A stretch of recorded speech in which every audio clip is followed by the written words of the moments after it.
Hello everyone, আমি প্রিয়াঙ্কা দে taro reader. এখন যে টপিকটা নিয়ে কথা বলবো সেটা একটা ছোট্ট ভূতের গল্প। ভূতের গল্প বলবো না, ঠিক অরিজিনালি গল্প, বাট ভূতেরই। এককালে গ্রামে এক বুড়ি মা থাকতেন তার ছেলের সাথে। তো হঠাৎ করে সে কোথাও গিয়েছিলেন, রাত্রেবেলা কোথাও গিয়েছিলেন বাঁশঝাড়টার বনঝোপে। আসার পথে তার শরীরটা ভার ভার করছিল। তো সে আসার পর থেকে তার ব্যবহারটা চেঞ্জেস দেখতে পায় তার ছেলে। ব্যবহারে চেঞ্জেস দেখতে পেয়ে সে যখন কথা বলার চেষ্টা করে মাকে, তো সে আলাদা টাইপেরই একটা বিহেভিয়ার পায়, যেটা তার মায়ের না। তো আমরা মা এবং সন্তানের রিলেশনশিপটা এরকম, আমরা ব্যবহারে বুঝে যাই এটা আমার মার ব্যবহার, কেন চেনা ব্যবহার। তো এটা আমার মার ব্যবহার, মানে আমি ছোটবেলার থেকে যাকে দেখে বড় হয়েছি সে মা, তো তার ব্যবহার আমার খুব চেনা। তো যখন একটু আলাদা দেখবো তখনই বুঝে যাবে যে মার কিছু হয়তো প্রবলেম হচ্ছে। তো সে সেটা খুব ভালো মতো লক্ষ্য করেছে।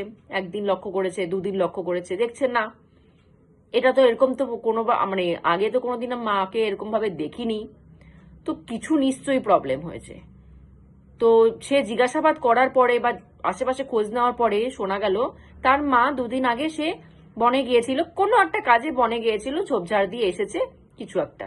তো তার মনে না একটা খটকা আছে যে কিছু হাওয়া বাতাস লাগলো না তো, কিছু লাগলো না তো মায়ের, কারণ যেরকম বিহেভিয়ার করছে এটা নর্মাল বিহেভিয়ার তো না। তো সে কি করলো, ঝাড়ফুঁক করে যে ওঝাতান্ত্রিক ডেকে নিয়ে আসছে। প্রথমে ওঝা নিয়ে আসছে, ওঝা নিয়ে এসে ঝাড়ফুঁক করা হয়েছে, ঠিক হয়নি। সে ভাবলো যে না বড় কিছু হয়েছে, তান্ত্রিক আনতে লাগবে। তান্ত্রিক এনে তন্ত্রক্রিয়া করেছে, কাজ করেছে, তারপরেও ঠিক হয়নি। এরকম অনেকবার অনেক জায়গায় যে যেটা বলেছে ওখানে গিয়ে দেখ, সেখানে গিয়ে দেখ। এক মুসলমানের বাবাকে নিয়ে এসেছিল, সে ঝাড়ু দিয়ে বাড়ি টাড়ি মেরেছে, কিছু হয়নি। তো এরকম অনেকবার কয়েকবার এরকম করার পরে যখন দেখছে মার অবস্থা, শরীরের অবস্থা দিন দিন খারাপ হয়ে যাচ্ছে, প্লাস বিহেভিয়ার নেওয়া যাচ্ছে না, এটা তার মার বিহেভিয়ার না, খুব বাজে অবস্থা, সে খাওয়া দাওয়া বন্ধ করে দিয়েছে।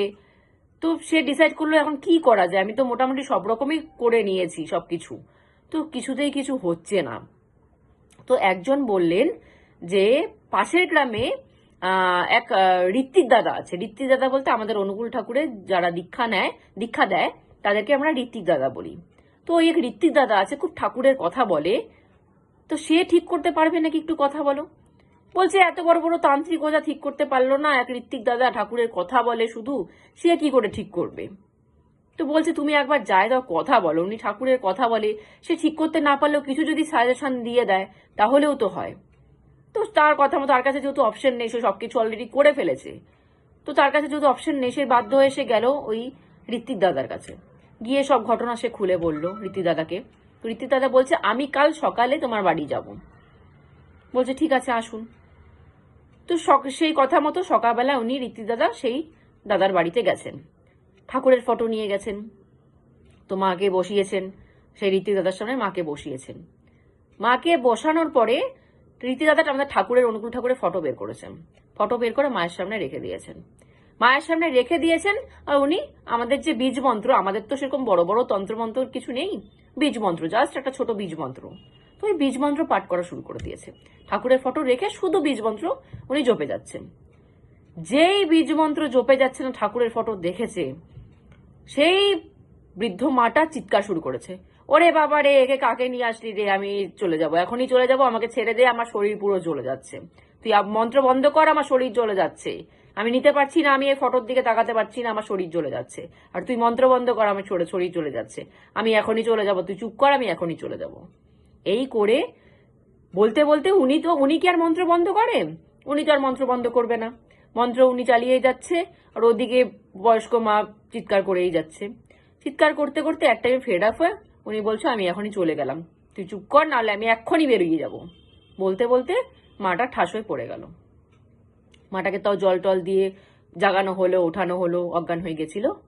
তারপর থেকে দেখা গেল মা পুরো সুস্থ, একদম বৃদ্ধ মা সুস্থ হয়ে গেল। তো ছেলে পুরো অবাক, এত বড় ওঝা তান্ত্রিক, এত পীর বাবা সবাইকে ডাকা হয়েছে, কেউ পারেনি একজন নর্মাল ঋত্বিক দাদা, যে কোনো তন্ত্র মন্ত্র ওঝাগিরি কিচ্ছু জানে না, শুধুমাত্র একটা ঠাকুরের ফটো নিয়ে এসে বসে কি কি মন্ত্র পড়লেন, আর মা এরকম চিৎকার শুরু করে দিলেন, ঠাস হয়ে পড়ে গেলেন, সব ঠিক হয়ে গেল। এটা কিভাবে পসিবল? তো তখন উনি বললেন যে আমাদের ঠাকুরের নামটাই না কোনো তন্ত্রমন্ত্র কিছু কাজ করে না এই ঠাকুরের নামের উপরে। কোনো ভূত পেত তন্ত্রমন্ত্র কোনো কিচ্ছু কাজ করে না এই মন্ত্রটার উপরে। তো তুমি দীক্ষা নাও, তুমি আর তোমার মা দুজনেই দীক্ষা নাও, কারণ ওনার অরা নেগেটিভ আছে, ফট করে কিছু নেগেটিভ জিনিস ক্যাচ করে নেয়। তো ওনাকে দীক্ষা দেওয়াও, দীক্ষা দেওয়াও, নাম জপ করতে থাকবে সারাক্ষণ, অরা এমনি পজিটিভ হয়ে যাবে। আশেপাশে কোনো নেগেটিভ জিনিস থাকলে ওনাকে অ্যাটাক করতে পারবে না। দীক্ষা দেওয়ার ব্যবস্থা করো। দুজনেই সে দাদার কাছে দুজনেই দীক্ষা নিলেন, দীক্ষা নিয়ে নাম জপ করা শুরু করলেন। তারপর থেকে তাদের আর এই প্রবলেমটা কোনোদিন আর ফেস করতে হয়নি। তো যারাই ব্ল্যাক ম্যাজিক নিয়ে প্রচুর এরকম আমার কাছে ক্লায়েন্ট আসে যে কিছু না কিছু কেউ করতেই থাকে, কিছু না কিছু কেউ করতেই থাকে, আমিও রিডিং করে দেখি যে হ্যাঁ সত্যি ব্যাপারগুলো।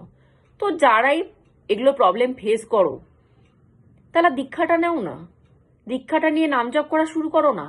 তারপর দেখো না কেউ কিছু করতে পারছে কিনা তোমাদের উপরে, তোমাদের শরীর ভেদ করে কোনো তান্ত্রিকের তন্ত্রক্রিয়া ঢুকছে কিনা, নিজেরা করে দেখো। তারপর নিজেরাই বুঝে যাবে যে আমাদের এই মন্ত্রটা এরকম মন্ত্র, কোনো কিচ্ছু ধারের কাছে পর্যন্ত অরার কাছে আসতে পর্যন্ত পারে না এই মন্ত্র জপ চললে পরে। কোন সব এই মন্ত্র শুনে সব ভূত প্রেত পর্যন্ত পালায় এরকম মন্ত্র। তো আজকের মতো এখানেই স্টপ করছি। জয় গুরু।